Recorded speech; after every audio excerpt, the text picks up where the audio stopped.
consagro tudo que sou, de gratos louvores transborda o meu coração. A minha vida eu entrego nas tuas mãos, meu Senhor, pra te exaltar com todo meu amor. Eu te louvarei conforme a tua justiça e cantarei louvores, pois tu és altíssimo. Celebrarei a ti, ó Deus, com meu viver. Cantarei e contarei as tuas obras,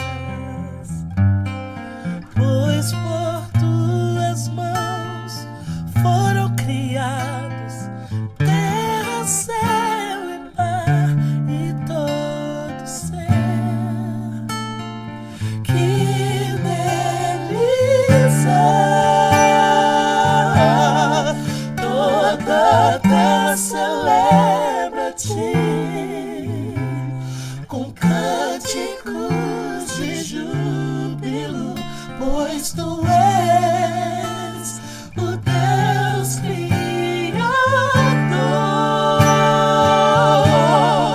Toda a terra celebra a ti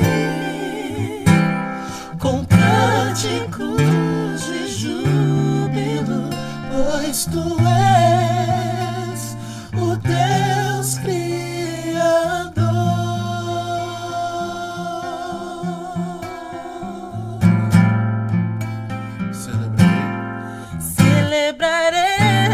Celebrarei a ti, ó Deus, com meu viver. Cantarei, contarei as tuas obras, pois por tuas mãos foram criados terra, céu e mar e todo ser que neles há. Toda a terra celebra a ti com cânticos de júbilo, pois tu és o Deus Criador. Toda a terra celebra a ti com cânticos de júbilo, pois tu és o Deus Criador.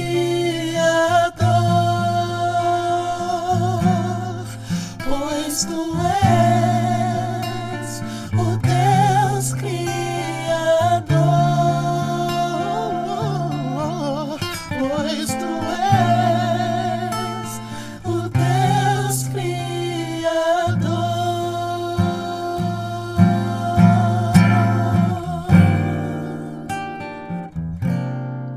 A honra, a glória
Bom dia, minha irmã, meu irmão. Estamos começando a nossa escola dominical deste domingo, quarto domingo da Quaresma. Seja você muito bem-vinda e muito bem-vindo. Nós já começamos a nossa manhã consagrando as nossas vidas a Deus e louvando a Ele. E agora eu convido você a orar junto comigo ao nosso Deus. Querido Deus e amado Pai, nesta manhã deste domingo, Senhor, nós queremos render-te graças, te agradecer, ó Pai, porque Tu nos concedeste mais um dia de vida, mais um dia de esperança, mais um dia de alegria, mais um dia de amor, Senhor. Obrigada, Senhor, porque o Senhor tem andado conosco, tem nos sustentado, tem nos guiado, tem nos enchido, Senhor, de esperança e de união. Nós oramos a Ti, Senhor, colocando nas Tuas mãos as nossas vidas, nos consagrando a Ti, Senhor, em agradecimento pelo Teu grande amor e cuidado para com cada um de nós. Também queremos colocar diante do Senhor, ó Pai, a vida dos nossos irmãos, dos nossos amigos, familiares, todos aqueles, Senhor, a quem queremos bem, mas que neste momento, ó Pai, estão nos hospitais, estão se recuperando de doença, estão, Senhor, em momento de dor pela perda de algum ente querido, de alguém querido. Esteja, Senhor, com cada um dos nossos queridos, abraçando, cuidando, Senhor, fortalecendo, Pai. Faz-nos, Senhor, instrumentos da Tua paz na vida de cada um deles. Ajuda-nos, Senhor, a levar a Tua mensagem de amor e de esperança a cada um deles, Senhor. Rogamos a Ti, ó Pai, por este momento que nós estamos vivendo, momento tão difícil, tão confuso, Senhor, por conta da pandemia do coronavírus, da vacina, de todas as questões que estão em volta disso. Pedimos ao Senhor, ó Pai, para que venha dar sabedoria aos nossos governantes, a todos aqueles que de alguma forma estão envolvidos com esse processo de vacinação, para que eles possam, Senhor, fazer todo o necessário, ó Pai, para que todos nós possamos ser beneficiados com a saúde, Senhor, para passarmos esse momento, para prosseguirmos as nossas vidas, ó Pai. Dê a eles sabedoria sobre o gasto público, Senhor. Dê a eles sabedoria na condução, Senhor, da vacinação. Dê a eles, ó Pai, cuidado, Senhor, com as nossas vidas, ó Pai. Que eles possam ter esse senso de responsabilidade, Senhor, com cada um de nós. Que eles possam ter esse senso de responsabilidade com o cargo que eles ocupam, ó Pai. Ser com a nossa comunidade. Louvamos ao Senhor pela vida de cada um, ó Deus. E nesta manhã, Senhor, em que daqui a pouco na reflexão vamos falar do Teu amor, dá também, ó Pai, que possamos sentir a cada dia o Teu amor em nossas vidas, Senhor. Que esse amor possa nos transformar, Deus. Que esse amor possa nos conduzir, Senhor. E que assim, ó Pai, preenchidos pelo Senhor, possamos ser novas criaturas disponíveis, ó Pai, a estar junto contigo em missão pelo reino de Deus. Nós oramos a Ti, agradecidos por todas as coisas, em nome do Teu Filho Jesus, que morreu na cruz por cada um de nós. Amém. Nesse período da Quaresma, nós somos convidados a caminhar com Jesus, experienciando os momentos que antecederam o Calvário, o próprio Calvário, e a morte que se deu na cruz, e também a ressurreição, porque Cristo vive. Essa é a nossa fé. Na nossa reflexão de hoje, nós vamos falar sobre a dádiva do amor. E eu convido você a abrir a sua Bíblia no Evangelho segundo João, capítulo 3, versículos 14 a 21.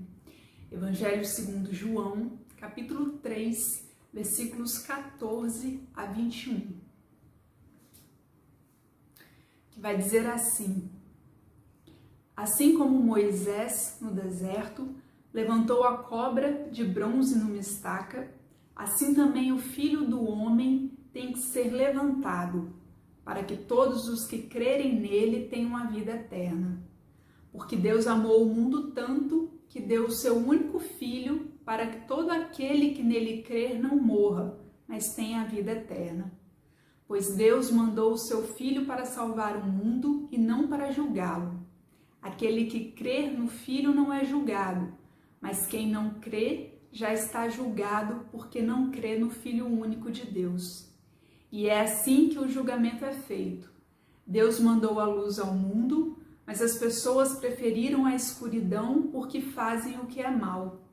Pois todos os que fazem o mal odeiam a luz e fogem dela, para que ninguém veja as coisas más que eles fazem. Mas os que vivem de acordo com a verdade procuram a luz, a fim de que possa ser visto claramente que as suas ações são feitas de acordo com a vontade de Deus. Amém. A nossa reflexão será feita com base na leitura do Castelo Forte, que tem como título Dádiva de Amor, e destaca o versículo 16 do capítulo 3 que nós lemos no Evangelho segundo João. O versículo 16 diz assim: porque Deus amou o mundo tanto que deu o seu único Filho para que todo aquele que nele crer não morra, mas tenha vida eterna. Após a queda em pecado, pouco havia no mundo que pudesse ser apreciado, mas Deus, o Criador, ama este mundo a si mesmo porque é amor. O evangelista João não consegue quantificar esse amor. Ele apenas diz que Deus amou o mundo tanto que deu o seu único Filho para redimir o mundo e para ter um povo para o seu louvor. De onde veio esse amor? O amor de Deus vem dele mesmo. Ele ama porque amar é da sua natureza. Não podemos apropriar-nos dessa dádiva e obter esse tesouro pela fé. Ela faz com que abramos o coração para esse amor. Deus é o doador, nós somos os receptores. Deus nos convida a aceitar o seu amor e a viver como suas filhas e seus filhos amados. Seu amor por nós é eterno e incondicional. Deus não nos amou por causa dos nossos méritos, mas apesar de nós. A causa do amor de Deus não está em nós, mas nele mesmo. Abre aspas. Não há nada que possamos fazer para Deus nos amar mais, nem para Ele nos amar menos. Fecha aspas. Quem disse isso foi Philip Yancey. Em João 3,16, temos as mais belas palavras que retratam a riqueza do Evangelho repleto de consolo. Se fosse possível, teríamos que gravá-las em nossos corações com letras douradas, e todo cristão teria que se familiarizar com essas palavras e recitá-las em sua mente pelo menos uma vez ao dia, para conhecê-las bem de memória. Lutero quem disse essa frase. Talvez não se compreenda nem se explique, mas é bendito quem aceita e vive esse amor. Vou falar essa última frase novamente porque acho que ela fala muito. É bendito quem aceita e vive esse amor. Nesses tempos de muitas emoções que temos vivido e também de introspecção pela própria vivência da Quaresma, que nós nos permitamos aceitar e sentir esse amor de Deus por nós a cada dia. Como cantamos no início da EBD, da Escola Bíblica Dominical, nos apropriando do amor, desse amor que nós recebemos gratuitamente, que celebremos a Cristo com o nosso viver, cuidando também para que esse amor alcance outras vidas em justiça, respeito, solidariedade, compaixão e união. Toda honra e glória seja dada tão somente ao nosso Deus, ao Rei Jesus. Amém. Vamos caminhando para o encerramento deste período de devocional da Escola Dominical. Quero deixar os registros dos aniversariantes da semana que se passou. E eu começo falando do dia 8 de março, segunda-feira. Não foi uma data de aniversário propriamente dita, mas foi o Dia Internacional da Mulher, uma data que ainda é importante de ser lembrada e valorizada, principalmente por conta de toda a discriminação, preconceito, violência, falta de valorização que as mulheres sofrem hoje em dia, tão somente pela natureza feminina que habita em cada uma de nós. Então eu quero enaltecer as mulheres da nossa comunidade, quero enaltecer a mulher que está me assistindo nesta manhã, que possamos ter cada vez mais respeito e valorização por sermos quem somos E claro, né, sem perder de vista que a verdadeira união do povo de Deus, do corpo de Deus, se faz entre homens e mulheres, todos aqueles que estão dispostos a viver esse amor e a proclamar esse amor. Na quinta-feira, dia 11 de março, a nossa adolescente Cecília fez mais um ano de vida também. E ontem, sábado, dia 13, a nossa irmã Zuleike também fez mais um ano de vida. Que seja a graça de Deus sobre a vida de cada um de vocês, conduzindo os passos de vocês. Nós vamos agora ao nosso estudo bíblico desta manhã. Nós nos vemos no culto à noite.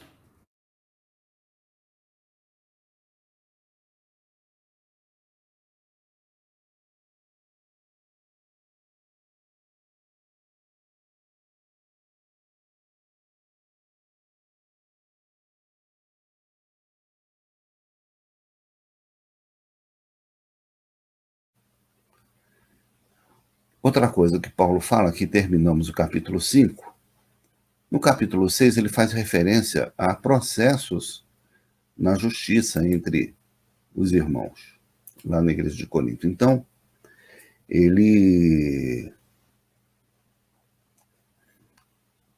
fala, né? Quando algum de vocês tem uma questão contra outro, como se atreve a submeter isso a juízo diante dos injustos e não diante dos santos? Ou vocês não sabem que os santos hão de julgar o mundo? Ora, se o mundo deverá ser julgado por vocês, será que vocês não são competentes para julgar as coisas mínimas? Por acaso vocês não sabem que haveremos de julgar os próprios anjos? Quanto mais as coisas desta vida. Portanto, quando precisam julgar negócios terrenos, por que vocês constituem como juízes aqueles que não têm nenhuma aceitação na igreja? Digo isso para a vergonha de vocês. Será que não existe nem ao menos um sábio entre vocês que possa julgar entre seus irmãos? Mas um irmão vai a juízo contra outro irmão, e isto diante de não crentes. O simples fato de moverem ações uns contra os outros já é completa derrota para vocês. Por que não preferem sofrer a injustiça? Por que não preferem ficar com prejuízo? Mas vocês mesmos cometem injustiça e causam prejuízo, isto aos próprios irmãos. Eu gostaria de chamar para esse último versículo, né? Vocês mesmos cometem injustiça e causam prejuízo aos próprios irmãos. Então, essas atitudes de deslealdade, de prejuízo entre os irmãos é que desencadeiam um processo em que as pessoas lá estavam indo contra as outras em processos da justiça comum. Então, Paulo condena o uso da justiça comum para resolver questões entre os membros da igreja, né? Paulo espera uma mudança de atitude das pessoas para que não seja necessário se chegar a tanto, não é? Às vezes, o próprio julgamento dentro da igreja, ele não resolve a situação. É muito comum, por exemplo, a questão da violência doméstica, né? Muitas igrejas acham que as mulheres que são vítimas desse tipo de violência, que elas não devem recorrer à justiça comum, que elas devem deixar as coisas se resolverem dentro do lar e dentro da igreja, e de forma assim, acobertando tudo que está acontecendo. E a gente sabe que boa parte das vítimas de violência doméstica hoje no Brasil são mulheres crentes, são mulheres evangélicas. Então, o fato é que colocar panos quentes em determinadas situações também não é disciplina, não resolve o problema. Se não se deseja que se recorra à justiça comum, então é preciso que a disciplina na igreja seja efetiva. E no caso da violência doméstica, a gente sabe que somente o recurso à justiça comum é que vai resolver a questão, porque ali existe muitas vezes ameaça à vida, não é? Já temos assim muitos um acúmulo de casos que demonstra isso.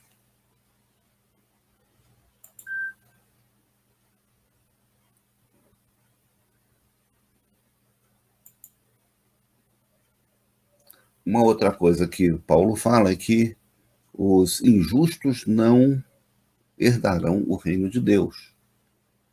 Então ele amplia aquela lista de atitudes condenáveis, né? Ele diz assim: nem imorais, nem idólatras, nem adúlteros, nem afeminados, nem homossexuais, nem ladrões, nem avarentos, nem bêbados, nem maldizentes, nem roubadores herdarão o reino de Deus.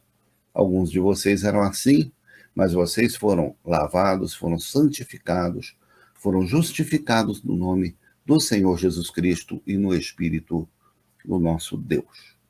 Então aqui ele amplia a lista dos devassos, não é? Ele detalha aqui, ele fala de pessoas imorais, idólatras, ele já tinha falado, adúlteros, afeminados e homossexuais. Não é?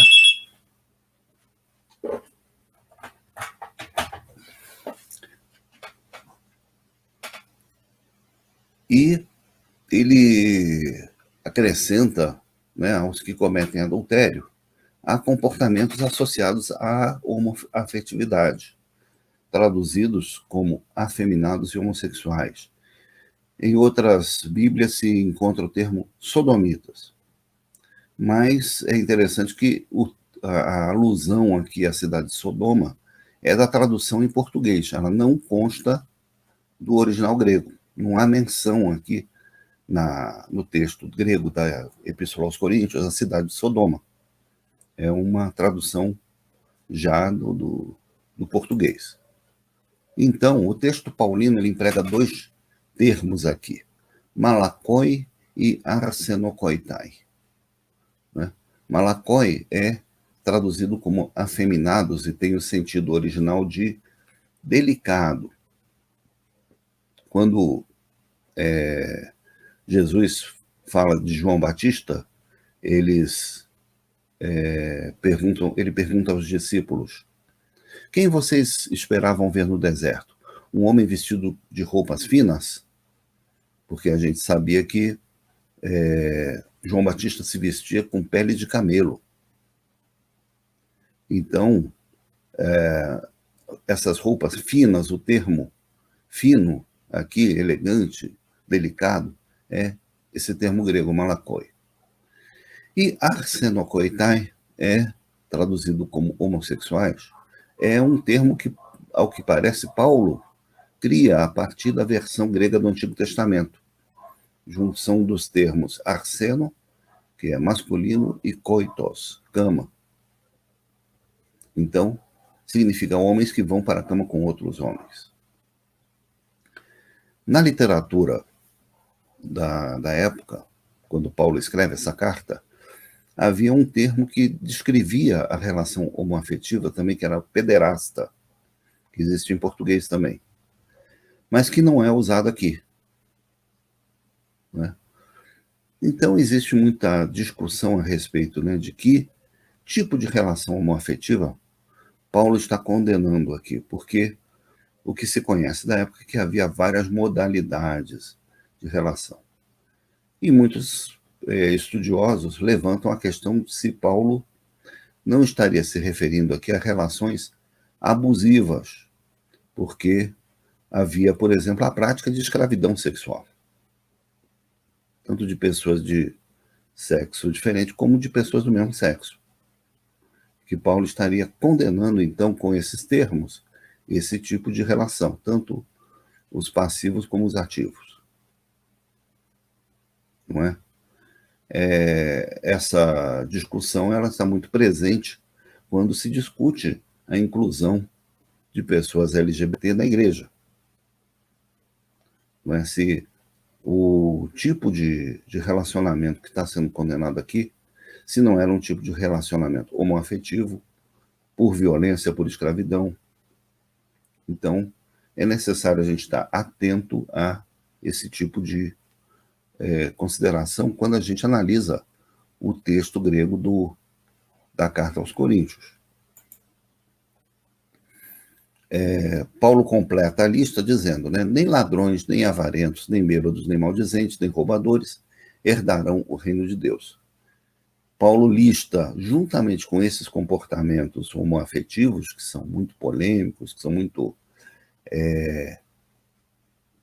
muito enfocados, não é, na nossa vivência, ele condena outros comportamentos dentro da comunidade com os quais a gente convive perfeitamente. Temos pessoas avarentas, até bêbadas e maldizentes e desonestas dentro da igreja, e a gente não se preocupa em excluir essas pessoas, em julgar, em expor. Nós convivemos bem com esses comportamentos. Paulo coloca todos eles em pé de igualdade na questão de se construir uma igreja com os valores do reino de Deus.